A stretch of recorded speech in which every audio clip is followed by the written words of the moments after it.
मात पिता हम बालक तेरे, तुमरी कृपा में है सुख घनेरे। मीठे बच्चे, हाँ?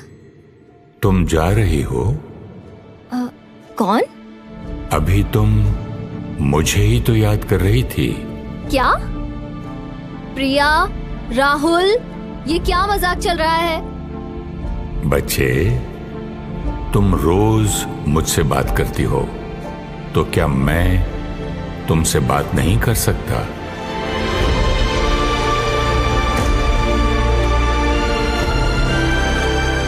प्रभु, आप? हाँ बच्चे, लेकिन तुम मुझे बाबा कह सकती हो। आप ईश्वर हैं, परमात्मा हैं। मैं आपको बाबा कैसे कह सकती हूँ? तुम मुझे पिता कहकर याद कर रही थी, तो क्या पिता को प्यार से बाबा नहीं कहते? बाबा कहने में थोड़ा सा अलग लगता है, लेकिन अच्छा है, आज से मेरे प्रभु को मेरे बाबा कहूंगी। बच्चे, तुम्हारा जीवन कैसे चल रहा है? क्या बताऊं बाबा, बस भाग रही हूँ सारा दिन। कितनी मेहनत करती हूँ, फिर भी कोई संतुष्ट नहीं है। चिंताएं खत्म ही नहीं होती। चुप रहकर सहन करने की तो आदत सी पड़ गई है। लगता है जिंदगी ऐसे ही कट जाएगी। तुम तो कह रही थी कि मेरी कृपा से सुख घनेरे हैं। क्या बाबा, वो तो भजन है ना।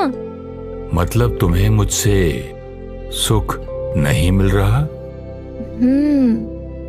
ये तो मैंने सोचा ही नहीं। बच्चे, सूर्य तो रोशनी दे रहा है, लेकिन तुमने खिड़की नहीं खोली, तो अंधकार ही अनुभव होगा। मैं सर्वशक्तिवान हूं। मैं दुख हरता सुख करता हूं। मैं शांति का सागर हूं। तुम्हें मुझसे शक्तियां ले खुद को शक्तिशाली बनाना है। अरे बाबा, एक मिनट।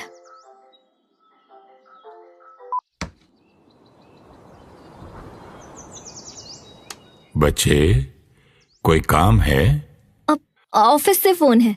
अच्छा बच्चे, तुम जाओ। फोन चार्ज कर लिया? बाबा, फोन चार्ज किए बिना तो पूरे दिन में कोई काम नहीं होता। वैसे ही खुद को चार्ज करे बिना सुख और शांति का अनुभव नहीं हो सकता। मुझे कुछ समझ नहीं आ रहा बाबा। कोई बात नहीं, कल थोड़ा समय निकालना, मैं तुम्हें समझाऊंगा। आप पक्का फिर से मिलेंगे ना? तुम जब भी सीखना चाहोगी, बाबा पहुंच जाएगा। थैंक यू बाबा।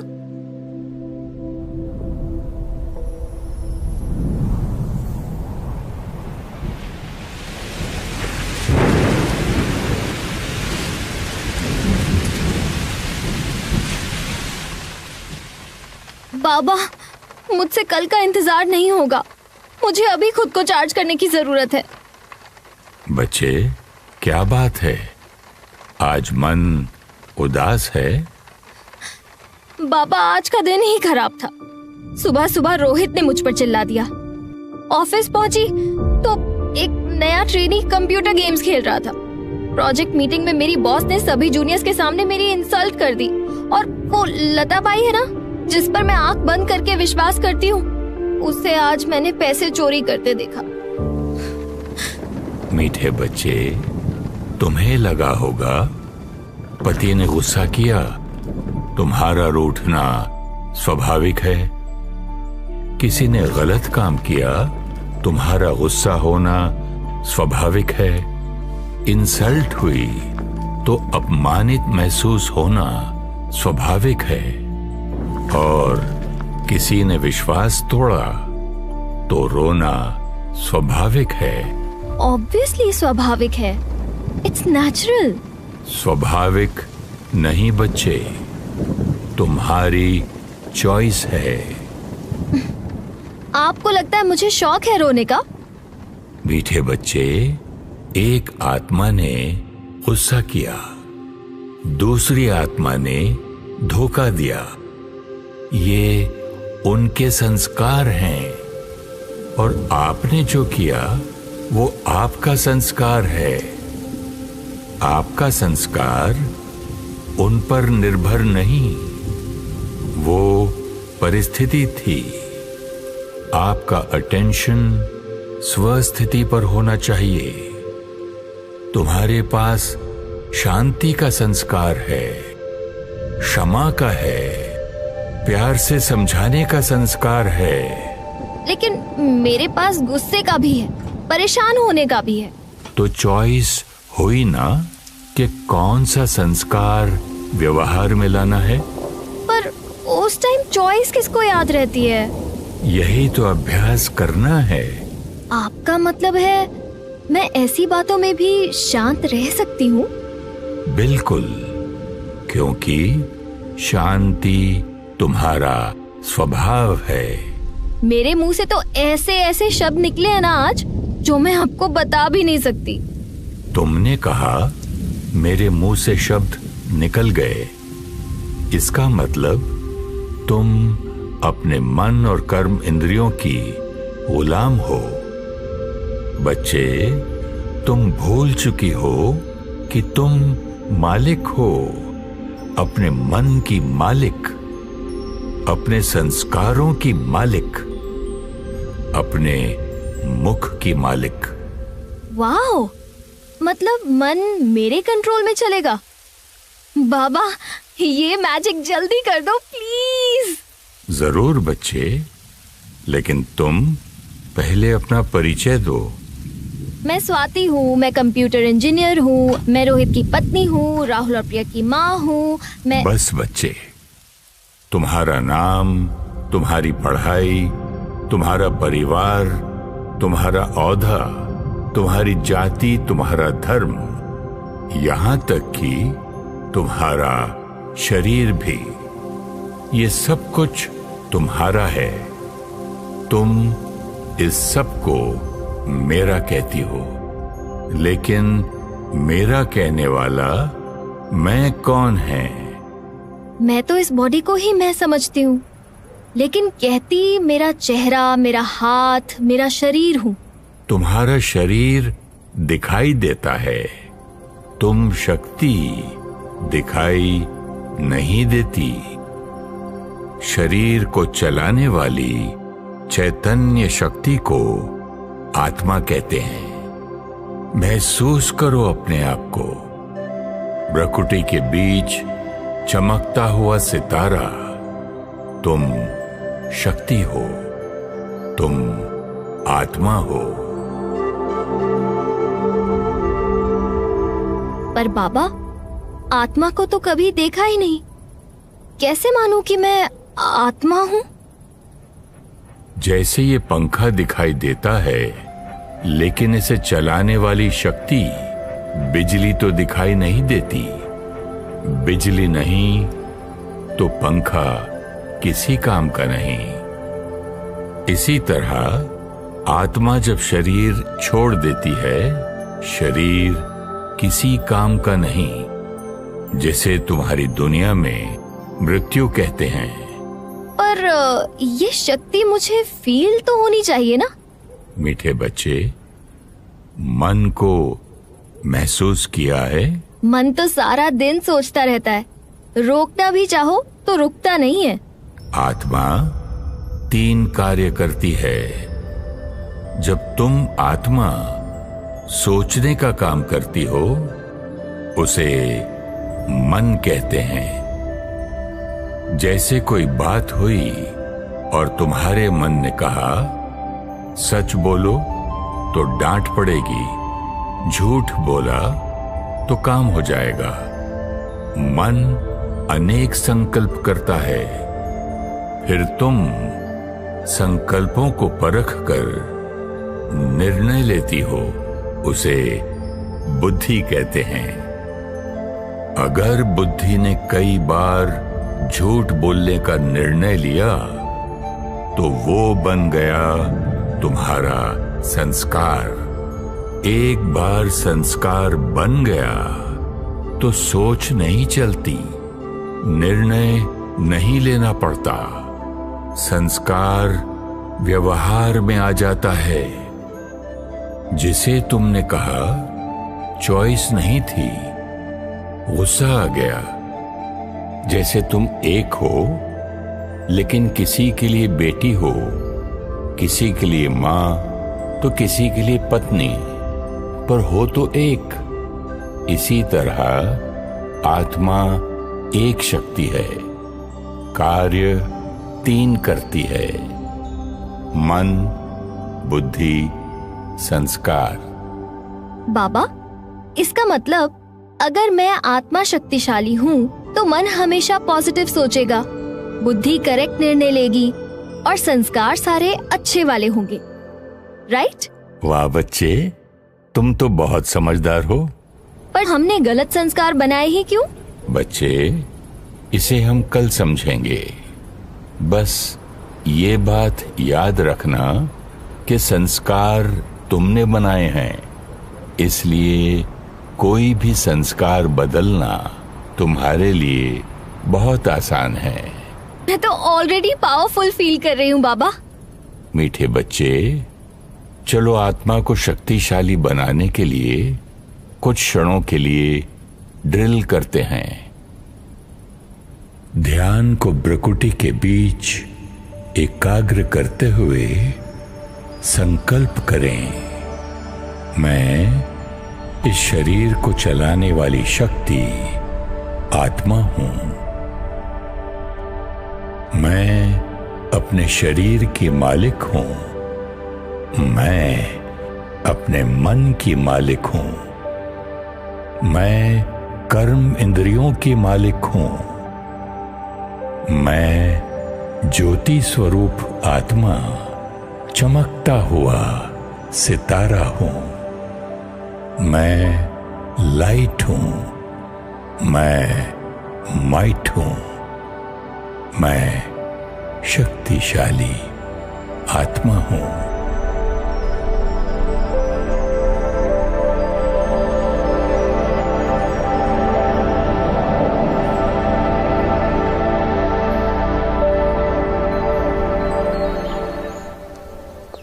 क्या फर्क पड़ता है, मैं आत्मा हूँ या मैं स्वाति हूँ, काम तो वही करना है। मीठे बच्चे, तुम ये गाड़ी हो या इस गाड़ी की चालक हो, कोई फर्क है? अगर मैं भूल जाऊं कि मैं ड्राइवर हूँ तो कार आउट ऑफ कंट्रोल चली जाएगी। इसी तरह बच्चे, तुम इस शरीर को चलाने वाली शक्ति आत्मा हो। ये भूलने के कारण तुम्हारे मन, बुद्धि, संस्कार और कर्म इंद्रियां तुम्हारे अनुसार नहीं चलते। यही मूल कारण है अशांति और दुख का, शारीरिक बीमारियों का और संबंधों के टकराव का। बाबा, प्लीज जल्दी बताओ कि मुझे ये करना कैसे है। बच्चे, हर आत्मा के 5 प्रकार के संस्कार होते हैं। पहले प्रकार के वो संस्कार जो तुम आत्मा पूर्व जन्म से अपने साथ लाती हो। ओह गॉड, पिछले जन्म के भी संस्कार हैं। बच्चे, तुम आत्मा हो, शरीर तुम्हारा वस्त्र है। शरीर रूपी वस्त्र बदलता है, आत्मा तो वही हो। जैसे कल मैंने ब्लू कलर का सूट पहना था, आज मैंने व्हाइट कलर का पहना है, लेकिन मैं तो वही हूँ। बच्चे, तुम आत्मा जब शरीर छोड़ती हो, तुम अपने कर्म और संस्कार अपने साथ लेकर जाती हो, क्योंकि वो तो आत्मा का हिस्सा है। मृत्यु तो शरीर की होती है। आत्मा अजर अमर अविनाशी है। तुम्हारे 2 बच्चे हैं, तो क्या वो एक जैसे हैं? राहुल और प्रिया, वो तो बिल्कुल ही ऑपोजिट है। एक चुप रहती है और दूसरे को चुप करवाना मुश्किल हो जाता है। वो दोनों आत्मा हैं जो अपने संस्कार अपने पिछले जन्मों से लाए हैं, इसीलिए तो वो इतने अलग हैं।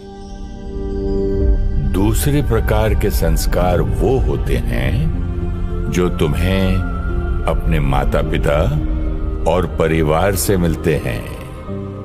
राहुल की कई बातें मेरी जैसी हैं। प्रिया तो बिल्कुल अपने पापा पर गई है। तीसरे प्रकार के संस्कार जो तुम्हारे संग से बनते हैं, जिसको कहा जाता है संग का रंग। फ्रेंड्स तो है ही, लेकिन आजकल तो बाबा बहुत सारी आदतें ये फोन और टीवी देखकर ही बन जाती है ना। बच्चे, संग का बहुत ध्यान रखना। सत्संग तारे, कुसंग डुबोए।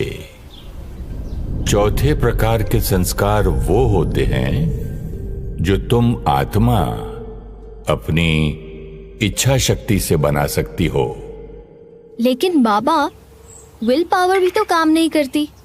कितनी बार मैंने डिसाइड किया है कि गुस्सा नहीं करना, थोड़ी देर बाद फिर वैसे के वैसे। इसलिए बच्चे, अपने 5वें प्रकार के संस्कार को सदा याद रखो।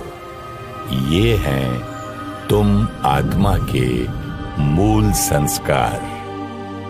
मतलब हमारे ओरिजिनल संस्कार? हाँ बच्चे, जैसे तुमने सुबह सुबह ये सफेद वस्त्र पहने हैं, सारा दिन में इस पर धूल और दाग लगेंगे, लेकिन तुम्हें याद है कि वो सिर्फ दाग हैं और दाग मिटाए जा सकते हैं। इसी तरह आत्मा का मूल स्वरूप पवित्रता है, लेकिन जन्म मरण के चक्र में तुमने अनेक संस्कार बना लिए, जैसे काम, क्रोध, लोभ, मोह, अहंकार, दुख, चिंता, ईर्ष्या। लेकिन बाबा, अब तो इतने दाग लग चुके हैं कि व्हाइट तो दिखाई ही नहीं देता। लेकिन हैं तो दाग, और दाग साफ कर तुम आत्मा पुनः अपने पवित्र स्वरूप का अनुभव करोगी।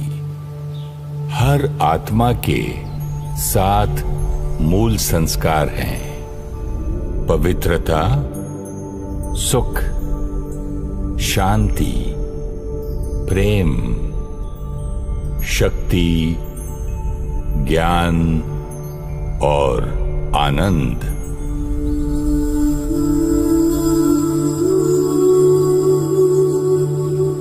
हम तो शांति के लिए दूर दूर जाते हैं। खुशी ढूंढने में तो हमारा सारा पैसा खर्च हो जाता है, फिर भी परेशान रहते हैं।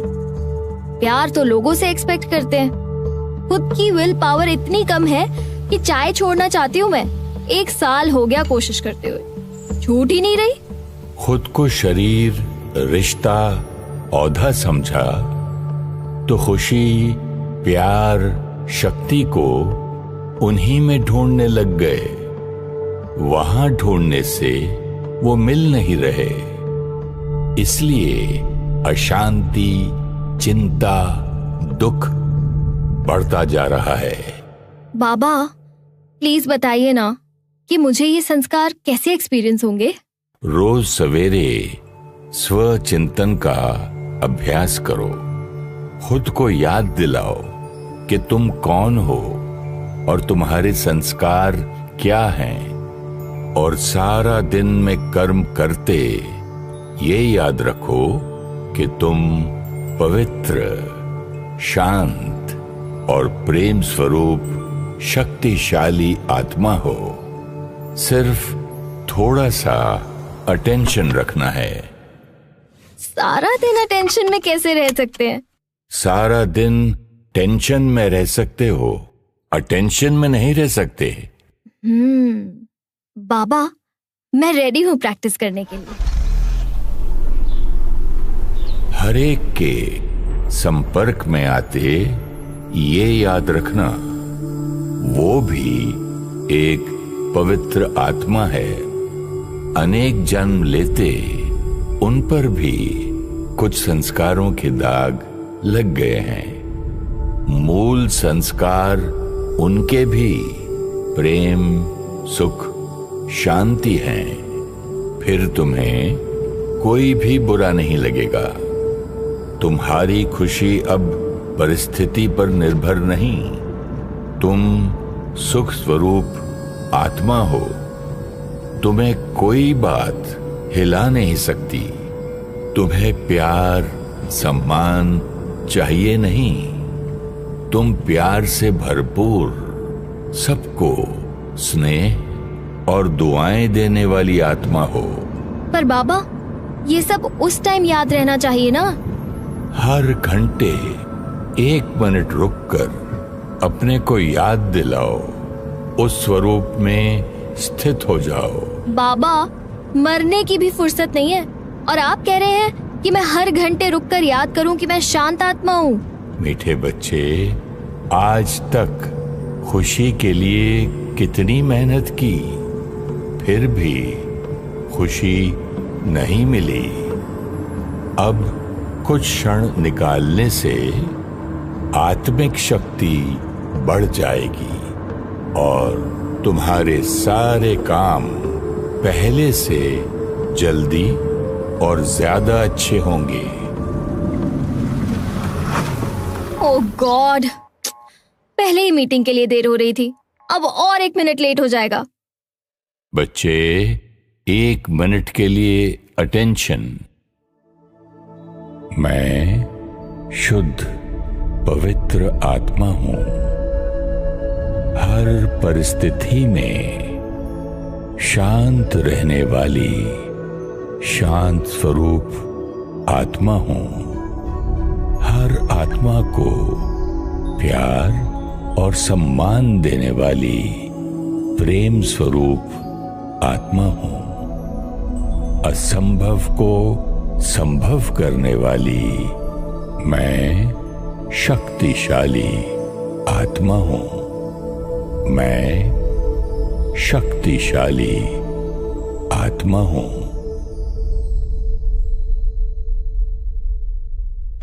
ये तो मन का ट्रैफिक कंट्रोल था। थैंक यू बाबा।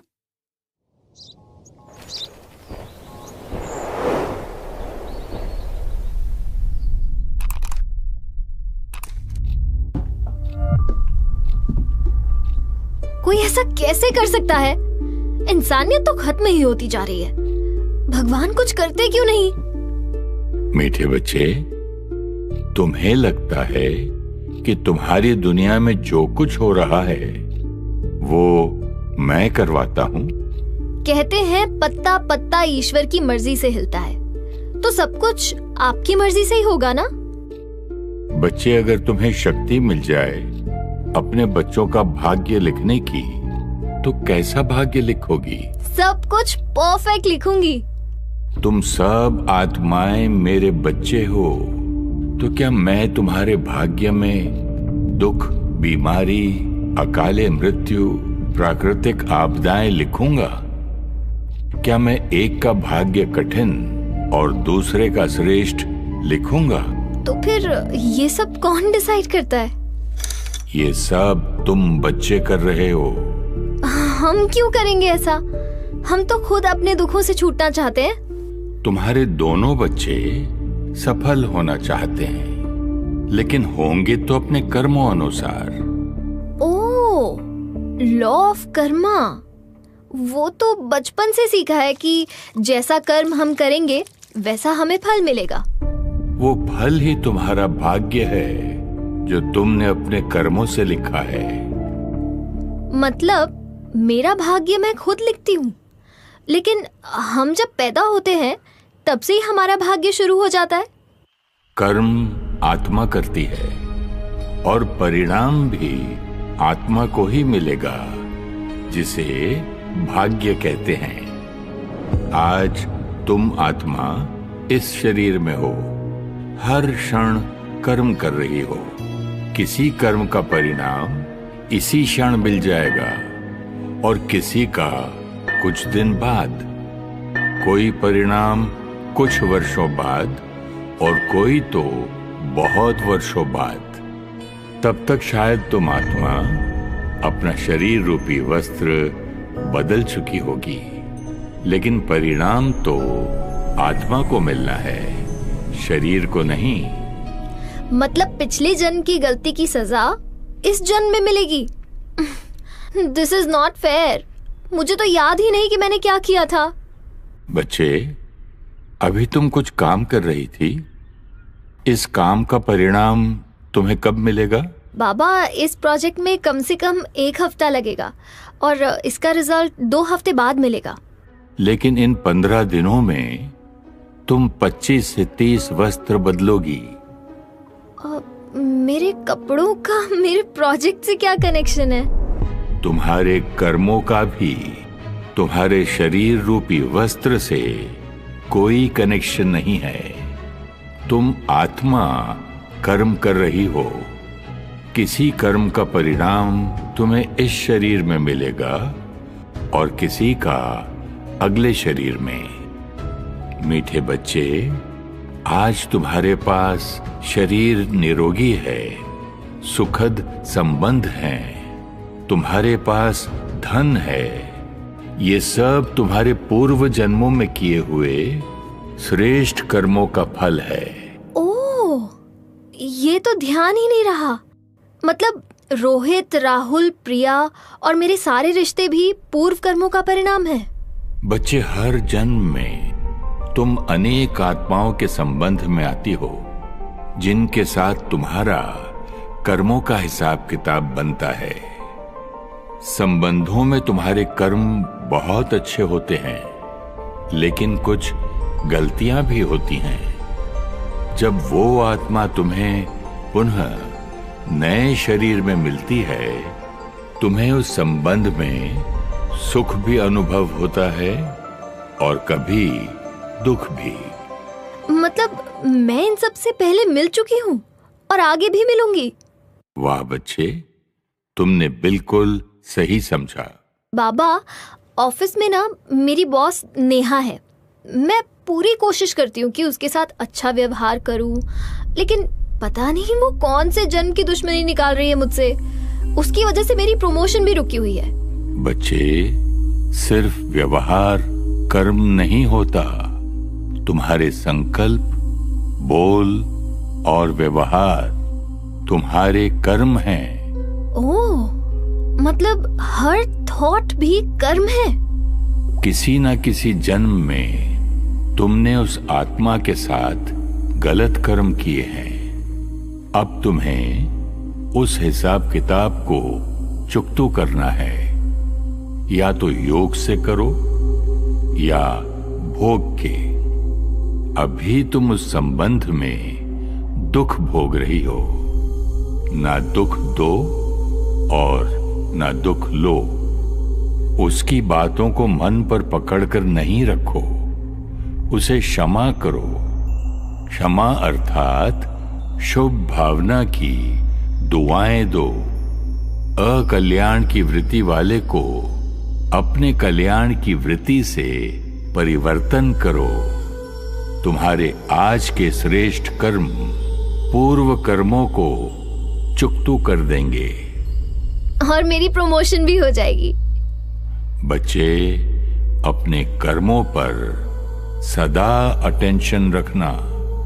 हर संकल्प शुभ हो, हर बोल सबको सुख दे, हर कर्म कल्याणकारी हो। क्योंकि मेरे कर्म ही मेरा भाग्य बनाते हैं। बाबा, मेरा भाग्य तो मेरे कर्मों से बनता है, ठीक है, लेकिन दुनिया में जो नेचुरल कैलामिटीज, युद्ध, ये सब जो हो रहा है, ये दुनिया तो आपने ही बनाई है ना? मीठे बच्चे, तुम अपने बच्चों को नई चीज देती हो, लेकिन धीरे धीरे तो वो पुरानी हो जाती है। ओह, तो ये दुख दर्द वाली पुरानी दुनिया है। तो बाबा, नई दुनिया कैसी थी? बच्चे, जैसे तुम्हारी दुनिया में सुबह, दोपहर, शाम, रात 24 घंटे का चक्र है, बसंत, गर्मी, पतझड़, सर्दी 365 दिन का चक्र है, ऐसे ही तुम्हारी सृष्टि पर 5000 वर्ष का चक्र है। उसमें भी 4 युग होते हैं। सृष्टि की सुबह में तुम आत्मा अपनी संपूर्ण अवस्था में थी। दिव्यता, प्रेम, सुख, एकता, आनंद तुम्हारे संस्कार थे।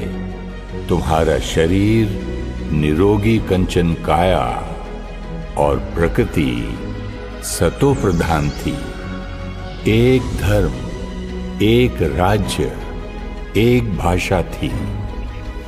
तुम महलों में रहते थे और पुष्पक विमान में उड़ते थे। तुम संकल्पों से ही एक दूसरे की बात समझ लेते थे। संतान योग बल से, यानी संकल्पों की पवित्रता से होती थी। इस पहले युग को सतयुग कहते हैं। हेवन, जन्नत, पैराडाइज, हम सब इसको याद करते हैं, लेकिन लोग कहते हैं स्वर्ग ऊपर होता है। बच्चे, स्वर्ग ऊपर अर्थात सतयुग में आत्मा की स्थिति ऊंची होती है। नरक नीचे अर्थात कलयुग में आत्मा की स्थिति नीचे आ गई है। तुम्हारी स्थिति ही तुम्हारी सृष्टि का आधार है। 1250 वर्ष के बाद सृष्टि की दोपहर त्रेता युग शुरू होता है। हर आत्मा देवात्मा होती है।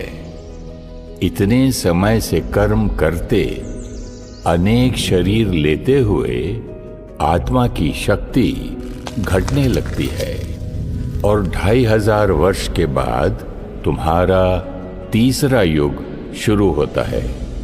मतलब सृष्टि की शाम। प्रॉब्लम जरूर यहां से ही शुरू हुई होंगी। हाँ बच्चे, त्रेता युग तक सब कुछ एकता के सूत्र में था। एक सत्य धर्म था, लेकिन द्वापर से द्वैत शुरू होता है।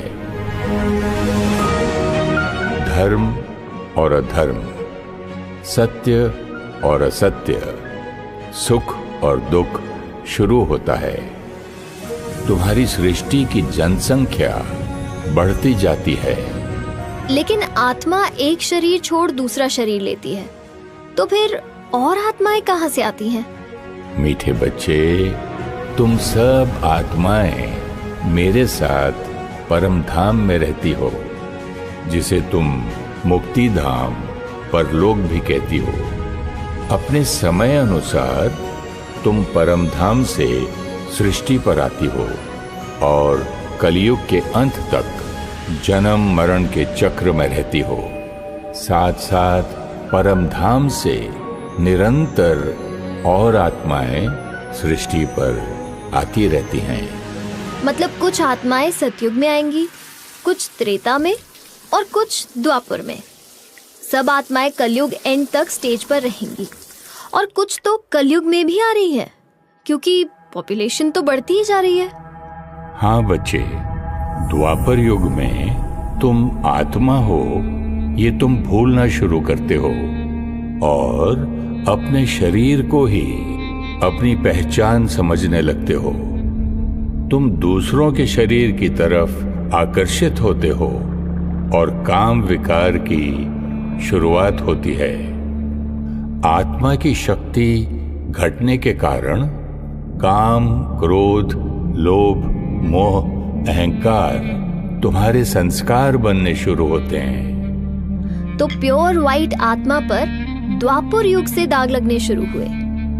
बच्चे, जब विकार शुरू होते हैं तो दुख दर्द अनुभव होता है और इसीलिए द्वापर युग में तुम्हें मेरी याद आती है। खुद को साकार शरीर समझने के कारण मुझ निराकार को भी साकार में ढूंढना शुरू करते हो और मुझे याद करने के लिए मेरे चिन्ह शिव ज्योतिर्लिंग की स्थापना करते हो। हाँ जी बाबा, हमारे मंदिर में भी शिव ज्योतिर्लिंग है। जैसे तुम्हारा चित्र और तुम अलग हो, वैसे ही मैं निराकार हूं और वो मेरा चिन्ह है। तुम्हें सतयुग की याद आती है। तुम अपने पूर्वजों की मूर्ति बनाकर उन्हें मेरा स्वरूप समझ याद करते हो। आपका मतलब है देवी देवताओं की मूर्ति, हम उन्हें भगवान मानकर ही पूजते हैं। बच्चे, तुम मुझे ढूंढ रहे थे क्योंकि तुम बच्चों को पता था तुम्हारे दुख हर कर तुम्हें सुख देने वाला तुम्हारा परम पिता परमात्मा ही है। तुम्हें याद दिलाने के लिए कि तुम सब आत्माएं हो, एक परमात्मा की संतान, आपस में भाई भाई हो, बहुत विशेष पवित्र आत्माएं परम धाम से तुम्हारी सृष्टि पर आई थीं। Zoroaster, Ibrahim, Moses, Muhammad, Gautam Buddha, Jesus Christ, Mahavir, Shankaracharya तुम्हें मुझसे जोड़ने आए थे, लेकिन तुम उनसे ही जुड़ते गए। पवित्रता, सत्यता, प्यार तुम्हारा स्वधर्म है, वो तुम्हें याद दिला रहे थे, लेकिन तुम अनेक धर्म बनाने लग गए। अगर हम उनकी शिक्षाओं पर चलते तो आज हम यूनाइटेड होते, लेकिन हम तो एक दूसरे से लड़ रहे हैं, युद्ध कर रहे हैं। जैसे तुम, वैसी तुम्हारी दुनिया बनती गई और तुम चक्र के चौथे युग कलयुग में पहुंच गए। अब तुम पूरी तरह से भूल चुके हो कि तुम पवित्र, शक्तिशाली आत्मा हो। तुम चीजों में खुशी और लोगों में प्यार ढूंढ रहे हो। काम, क्रोध, लोभ, मोह, अहंकार, ईर्ष्या, द्वेष, नफरत अति में पहुंच गए हैं। आत्मिक शक्ति कमजोर हो चुकी है।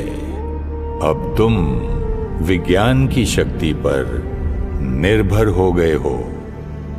युद्ध, मानसिक और शारीरिक बीमारियां, अकाल मृत्यु, प्राकृतिक आपदाएं तुम्हारे जीवन को मुश्किल बना रही हैं। अब लोग कहते हैं कि प्रलय हो जाएगी।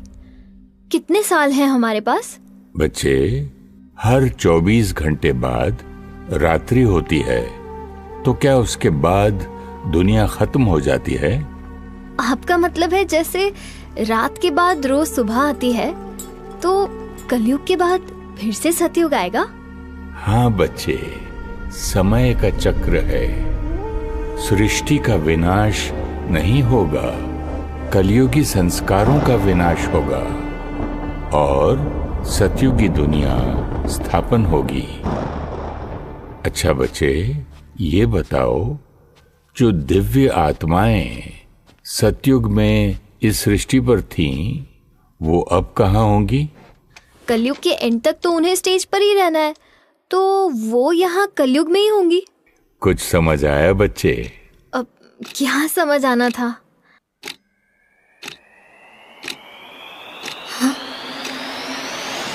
माय गॉड, ये तो मैंने सोचा ही नहीं। हम ही सतयुग में थे, तो क्या हम फिर से सतयुग में जाएंगे?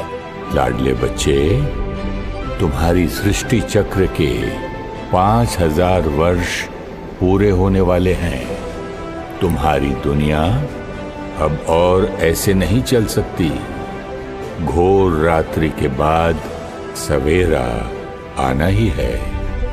मीठे बच्चे, महापरिवर्तन का समय शुरू हो चुका है। तुम ही सतयुग में दिव्य पावन आत्मा थे, तुम ही कलयुग में पतित बने हो और अब तुम ही पुनः सतयुगी देव आत्मा बनोगे। हाँ बच्चे, तुम ही सतयुगी देव आत्माएं बनोगे।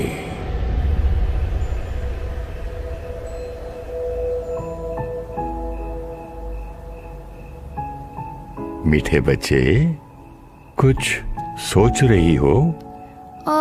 बाबा, बचपन से सुना है God made man in his own image. इसका मतलब सतयुग में जो दिव्य आत्माएं थीं, वो परफेक्ट थी, वो परमात्मा जैसी थी, लेकिन परमात्मा नहीं। बच्चे, जैसे तुम आत्मा हो, मैं भी आत्मा हूँ। लेकिन आप बहुत बड़े हैं, इसलिए आप परम आत्मा हैं। नहीं बच्चे, आत्मा छोटी बड़ी नहीं होती। आत्मा की पवित्रता कम और ज्यादा होती है। सतयुग में आत्माएं संपूर्ण निर्विकारी थीं, इसलिए उन्हें दिव्य आत्मा कहते हैं। द्वापर युग में श्रेष्ठ पवित्र आत्माएं सृष्टि पर आकर धर्म स्थापन करती हैं। उन्हें धर्म आत्मा कहते हैं। आज कलयुग में तुम्हारी दुनिया में जो महान कार्य करते हैं, उन्हें तुम महात्मा कहते हो। और आप सर्वशक्तिमान हैं, इसलिए आपको परमात्मा कहते हैं। हाँ बच्चे, परम अर्थात ऊंचे ते ऊंचा, इसलिए तुम मुझे परम पिता, परम आत्मा कहते हो। बाबा, पहले दिन आपने मुझसे मेरा परिचय पूछा था। आज प्लीज आप मुझे अपना परिचय सुनाओ। मैं बचपन से आपको याद करती आई हूँ, लेकिन अब मुझे लगता है मैं आपको पूरी तरह से जानती नहीं थी। आज तक तुम मेरे लिए कहते आए हो, ऊंचा उसका नाम, ऊंचा उसका धाम, ऊंचा उसका काम है। नाम ऊंचा अर्थात तुम बच्चे मेरे गुणों की महिमा करते हो। तुम मेरी उपमा सागर से करते हो, क्योंकि जो गुण तुम में हैं, वो मेरे में बेहद और अविनाशी हैं। इसलिए तुम कहते हो कि मैंने तुम्हें अपने जैसा बनाया। तुम आत्मा शांत स्वरूप हो, मैं शांति का सागर हूं। तुम प्रेम स्वरूप हो, मैं प्यार का सागर हूं। इसका मतलब आप पवित्रता के सागर हैं, सर्व शक्तियों के सागर हैं, आप ज्ञान के सागर हैं, और मैं आपका बच्चा। मैं इतनी अशांत क्यों हूँ? आपने कहा था हमारा भाग्य हमारे कर्मों से बनता है, तो फिर आपका ऊंचा काम कौन सा है? बच्चे, तुम मुझे इसलिए याद करते हो क्योंकि मैं ही सर्व आत्माओं को पतित से पावन बनाने वाला हूँ। मैं ही सद्गति दाता हूँ। मैं ही दुख हरता, सुख करता हूँ। फिर हम दुखी क्यों हैं? पतित इम्प्योर क्यों हैं?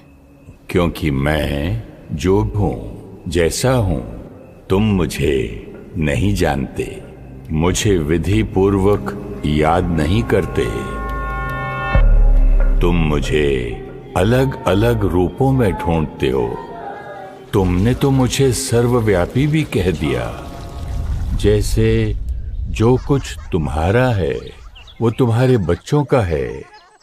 लेकिन अगर बच्चा भूल जाए कि तुम उसके माता पिता हो, तो वो खुद को अकेला और निर्धन का अनुभव करेगा। मीठे बच्चे, जो कुछ मेरा है वो सब तुम्हारा है, लेकिन तुम्हें याद नहीं। इसलिए तुम 1 मिनट की शांति और 1 बूंद प्यार मांग रहे हो। आपको कैसे पहचाने? आप तो यहाँ रहते ही नहीं। आपका ऊंचा धाम कहाँ है? प्रकृति तत्व से बनी ये देह की दुनिया को टॉकी वर्ल्ड कहते हैं। मेरा धाम तुम्हारी दुनिया से पार ब्रह्म महातत्व तुम्हारे विज्ञान के साधनों से दिखाई नहीं देता। वो मेरा और तुम आत्माओं का रहने का घर है, जिसे तुम परम धाम, मुक्ति धाम, शांति धाम के नाम से याद करते हो। जैसे आकाश में सितारे होते हैं, परम धाम सुनहरे लाल रंग का आकाश है और तुम आत्माएं सितारे मिसल वहां रहती हो। उसे साइलेंस वर्ल्ड कहते हैं। हम भी परम धाम में आपके साथ रहते थे। मुझे याद क्यों नहीं? बच्चे, बहुत समय हो गया तुम्हें अपने घर से सृष्टि पर आए हुए। तुम मुझे और अपने घर को भूल चुके हो, लेकिन आज भी मुझे ऊपर वाला कहकर पुकारते हो और मुक्ति की यानी अपने घर वापस आने की इच्छा रखते हो। ओह हाँ, हम तो सतयुग से इस सृष्टि पर हैं। तो क्या आप हमें वापस घर ले जाने आए हैं? बच्चे, सतयुग और त्रेता युग में तुम पावन थे। द्वापर युग से विकारों की शुरुआत हुई। अब कलयुग के अंतिम समय में तुम पतित बन चुके हो। तुम्हें पतित से पावन बनाने, तुम्हें सर्व शक्तियों से संपूर्ण बनाने मैं तुम्हारी दुनिया में अवतरित होता हूँ। इसीलिए लोग कहते हैं, जब जब धर्म की अति ग्लानि होगी, परमात्मा सृष्टि पर अवतरित होंगे और कोटों में कोई ही उन्हें पहचानेंगे। हाँ बच्चे, यही वो समय चल रहा है। जैसे तुम्हारे बच्चे सारा दिन पढ़ने जाते हैं और शाम को तुम उन्हें घर ले आते हो, लेकिन अगले दिन सुबह वो फिर अपने काम पर जाते हैं। लाडले बच्चे, तुम 4 युगों से सृष्टि पर कर्म करते करते थक चुके हो। अब थोड़े समय के लिए अपने घर परम धाम चलोगे और फिर अपना पाठ बजाने सतयुग में सृष्टि पर आओगे। बाबा, क्या सब लोग सतयुग में आएंगे? बच्चे, जितना तुम पुरुषार्थ कर पवित्र बनोगे, उसी अनुसार तुम सृष्टि पर आओगे।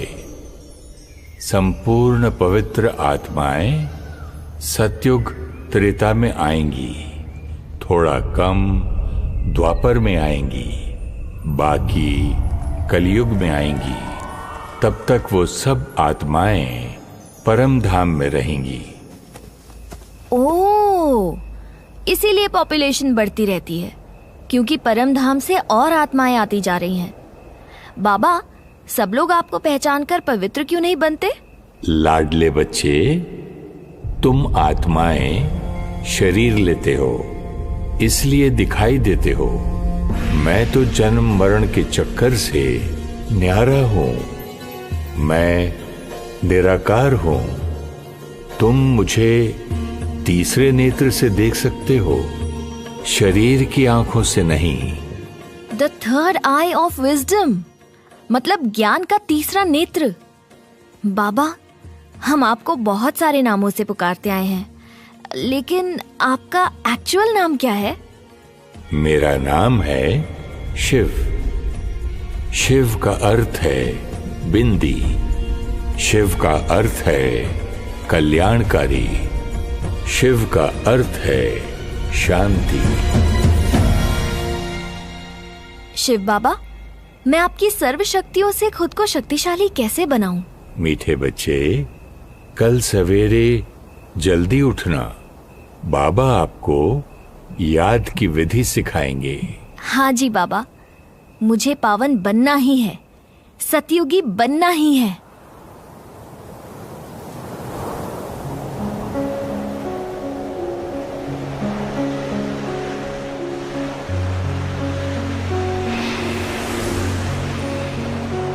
गुड मॉर्निंग बाबा, मैं तो सुबह से भी पहले उठ गई।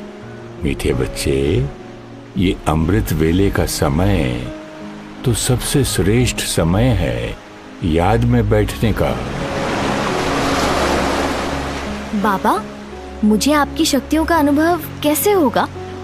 बच्चे, जैसे तुम सागर के किनारे बस खड़ी हो और तुम्हें सागर की शीतलता और ठंडक का अनुभव हो रहा है। पर मैं आपके पास कैसे आऊं? आप तो परम धाम में रहते हो। बच्चे, वहां तुम्हें शरीर से न्यारे होकर, आत्मिक स्वरूप में स्थित होकर, बुद्धि के तीसरे नेत्र से आना है। बाबा, प्लीज इजी करके बताओ, ये तो बहुत कंफ्यूजिंग है। अच्छा बच्चे, तुम अपने माता पिता को याद करो। मन उनके बारे में सोचे, बुद्धि उनको देखे। कुछ दिखाई दिया बच्चे? हाँ जी बाबा। अब तुम उनसे बात करो, उनका जवाब सुनो, उनके प्यार और दुआओं को महसूस करो। कैसा लग रहा है बच्चे? बहुत अच्छा लग रहा है, जैसे मैं उनसे सामने बात कर रही हूँ। मन संकल्प करे, बुद्धि उसका चित्र निर्माण करे और तुम उसको अनुभव करो।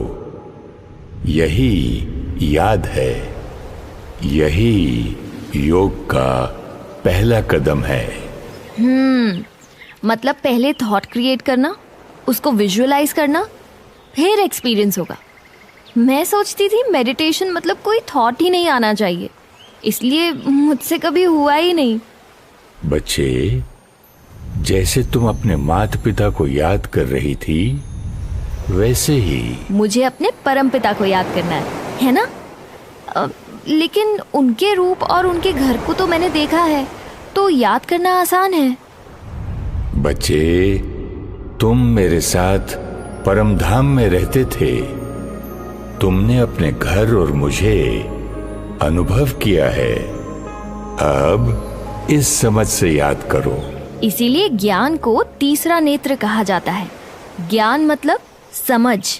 बच्चे, तुम आत्मिक स्वरूप में स्थित होकर बुद्धि से चांद सितारों की दुनिया से पार अपने घर परम धाम पहुंच जाओ।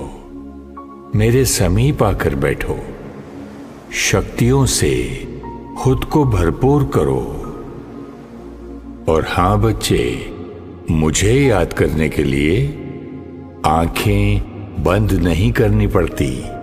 आज तक तो आपकी पूजा आंखें बंद करके की थी, लेकिन सबको याद तो हम खुली आंखों से ही करते हैं, तो आपको भी कर सकती हूँ। हाँ बच्चे, याद सिर्फ बैठकर नहीं, चलते फिरते कर्म करते याद करो। सहज और नेचुरल याद। मैं आत्मा इस शरीर की मालिक हूं। मैं पवित्र आत्मा हूं। मैं शांत स्वरूप आत्मा हूं। मैं आत्मा अपने परम पिता से मिलने, बाबा से मिलने परम धाम की ओर जा रही हूं। सूर्य चांद की इस दुनिया को पार करते हुए सुनहरे लाल आकाश में परम धाम, ये मेरा घर है। निराकार परमात्मा शिव बाबा के समीप मैं आत्मा पहुंच गई हूं। प्यार के सागर सर्वशक्तिवान की शक्तियों से मैं आत्मा भरपूर हो रही हूं। मैं अपने को लाइट, शक्तिशाली अनुभव कर रही हूं। मीठे बाबा, मैं अपनी हर बात आपसे कह सकती हूं। मेरे हर प्रश्न का जवाब मुझे अब आपसे मिलता है।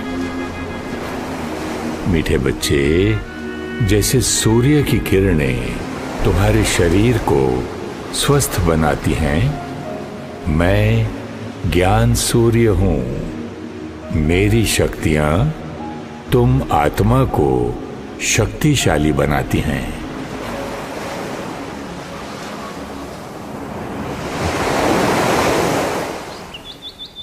बाबा, आज मैंने घर पर सुबह मेडिटेशन किया, लेकिन ऑफिस के इतने सारे थॉट्स चल रहे थे ना कि मैं परमधाम और आपको अनुभव ही नहीं कर पाई। मीठे बच्चे, शुरू में अभ्यास करना पड़ता है। इसे सहज करने के लिए तुम सेंटर पर जाओ, जहां सारे बच्चे इकट्ठे योग करते हैं और सिखाने के लिए बहनें भी हैं। मतलब ज्ञान और योग सीखने के लिए सेंटर्स भी हैं? हाँ बच्चे, तुम बस 4 कदम और चलो। सब इकट्ठे मेडिटेशन करें तो वाइब्रेशंस कितने पावरफुल होंगे। ब्रह्मा कुमारीज, ये क्या होता है? बच्चे, तुम अंदर चलकर योग में बैठो।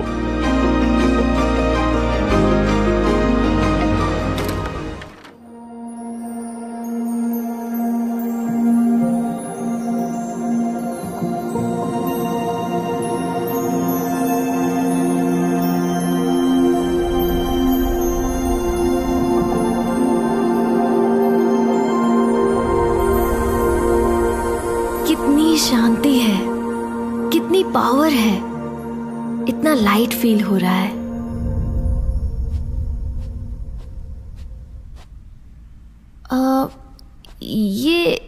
ये कौन है?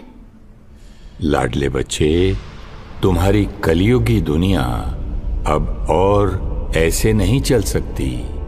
सतयुग तो आना ही है, लेकिन सृष्टि का ये महापरिवर्तन ना विज्ञान से हो सकता है, ना किसी और सत्ता से। संसार परिवर्तन केवल संस्कार परिवर्तन से होता है। मेरा तुमसे वादा था कि जब तुम्हारी दुनिया में धर्म की अति ग्लानि होगी, मैं स्वयं तुम्हारी सृष्टि पर आऊंगा। अपने वायदे अनुसार मैं परमधाम छोड़ तुम्हारी दुनिया में आता हूं। ये सृष्टि चक्र का छोटा सा 5वां युग है, संगम युग। इन तस्वीरों में एक लंबी कहानी है। बाबा प्लीज सुनाओ ना। 1936 में दादा लेखराज सिंध के नामी ग्रामी जौहरी थे। परिवार और व्यापार की जिम्मेवारियां संभालते हुए धार्मिक प्रवृत्ति वाले थे। एक दिन बनारस में दादा को एक विचित्र अनुभव हुआ। उन्हें युद्ध, प्राकृतिक आपदाएं, हिंसा, बीमारियों के दृश्य दिखाई दिए। दादा ने देखा विनाश के धुएं से ऊपर उड़ते हुए सितारे परमधाम जा रहे हैं। दादा तो डर गए होंगे। बाबा, क्या ये दृश्य आप उन्हें दिखा रहे थे? हाँ बच्चे, दादा को लगा सब कुछ खत्म होने वाला है, इसलिए एकांत में ज्यादा समय बिताने लगे। फिर मैंने उन्हें एक और नजारा दिखाया। चमकते हुए सितारे नीचे आकर सुंदर दिव्य रूप लेते हैं। उन्हें आवाज आई, ऐसी दुनिया तुम्हें बनानी है, ऐसी दुनिया तुम्हें बनानी है। मतलब आपने उन्हें कलयुग के एंड और सतयुग की शुरुआत का साक्षात्कार कराया। मीठे बच्चे, दादा लेखराज को ये नहीं समझ आया कि ये दृश्य उन्हें मैं दिखा रहा हूं। एक बार दादा परिवार के साथ सत्संग में बैठे थे और अचानक उठकर चले गए। उनकी बहू ब्रिजेंद्रा उनके पीछे गई और देखा दादा गहरी सोच में थे। उनके चारों ओर प्रकाश ही प्रकाश था और उनके मुख से एक ही अति धीमा स्वर गूंज रहा था, निजानंद स्वरूपम शिवोहम शिवोहम, प्रकाश स्वरूपम शिवोहम शिवोहम, ज्ञान स्वरूपम शिवोहम शिवोहम। बाबा, आप उनके द्वारा क्यों अपना परिचय दे रहे थे? बच्चे, जैसे तुम्हें इस सृष्टि पर कर्म करने के लिए शरीर लेना पड़ता है, इसी तरह मुझे भी तुमसे बात करने के लिए शरीर का आधार लेना पड़ता है। वैसे तो मैं प्रेरणा से समझा सकता हूं, लेकिन तुम आत्माओं की शक्ति कम हो चुकी है। तुम संकल्पों की नहीं, वाणी की भाषा समझते हो। बाबा, आजकल तो बोलने से भी हम एक दूसरे की बात नहीं समझ पाते। संकल्प कैच करना तो इम्पॉसिबल है। इसलिए मैंने दादा लेखराज के तन का आधार लिया। परिवार के परिवार दादा के पास आने लगे थे। आते ही किसी को मेरे निराकार स्वरूप का और किसी को आने वाली सतयुगी दुनिया का साक्षात्कार होने लगा। दादा के मुख द्वारा मैंने बच्चों को उनके आत्मिक स्वरूप का ज्ञान दिया। मैंने अपने निराकारी स्वरूप का परिचय और आने वाली सतयुगी दुनिया की समझ दी। बच्चे मेरी दी हुई श्रीमत और शिक्षाओं पर चलने लग पड़े। तो दादा लेखराज जी यहाँ के गुरुजी हैं? मीठे बच्चे, सृष्टि परिवर्तन का ये कार्य मैं करवा रहा हूं। दादा तो निमित्त है। जैसे तुम ज्ञान पढ़ रहे हो, स्टूडेंट हो, ऐसे ही दादा लेखराज पहला स्टूडेंट था। दादा ने तो खुद अपनी कमी कमजोरियां खत्म करने का पुरुषार्थ किया। ये छोटे छोटे बच्चे क्यों ऐसे बाहर खड़े हैं? पवित्रता की धारणा के कारण बहुत विरोध हुए, बच्चियों पर अत्याचार हुए, लेकिन मैं उनके साथ था। हर विघ्न को स्थिरता से पार करते 14 साल की तपस्या के बाद 300 बच्चों का पहला संगठन 1950 में कराची से माउंट आबू राजस्थान पहुंचा। मेरे बच्चे तैयार हो गए थे। मैंने उन्हें देश के कोने कोने में भेजा। हर एक को ये संदेश देना था कि मैं निराकार परमात्मा सृष्टि पर आ चुका हूं। ज्ञान और योग बल से सतयुग लाना है। मैंने दादा लेखराज का नाम प्रजापिता ब्रह्मा रखा और बच्चे उन्हें प्यार से ब्रह्मा बाबा बुलाते हैं। ओह, इसीलिए बाहर भी ब्रह्मा कुमारीज लिखा था। क्या मैं ब्रह्मा बाबा से मिल सकती हूँ? मीठे बच्चे, सृष्टि परिवर्तन का ये कार्य मैं करवा रहा हूं। ब्रह्मा बाबा 18 जनवरी 1969 को अव्यक्त हो गए, लेकिन मेरा कार्य तो और तीव्र गति से सारे विश्व में फैलता गया।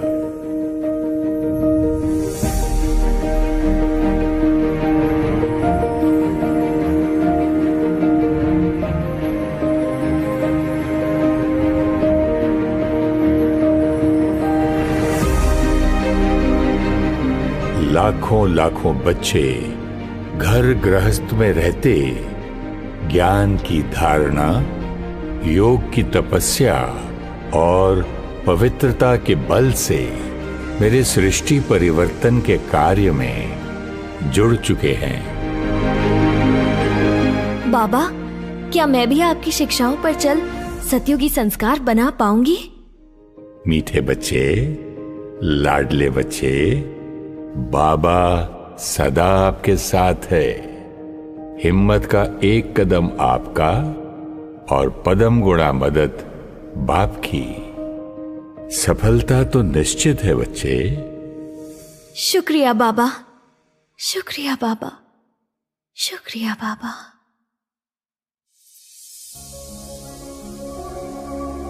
स्वाति की तरह अगर आप भी टेंशन, गुस्सा, दुख, बीमारी और एडिक्शन से मुक्त होना चाहते हैं तो निराकार परमात्मा से कनेक्शन जोड़ खुद को शक्तिशाली बनाने के लिए सीखिए राजयोग मेडिटेशन। 7 दिन, सिर्फ 1 घंटा रोज राजयोग मेडिटेशन निशुल्क सिखाया जाता है। अपने नजदीकी सेंटर का एड्रेस और नंबर जानने के लिए हमें ईमेल करें contact@awakeningtv.in या कॉल करें 8209 333 033 या 8209 888 988।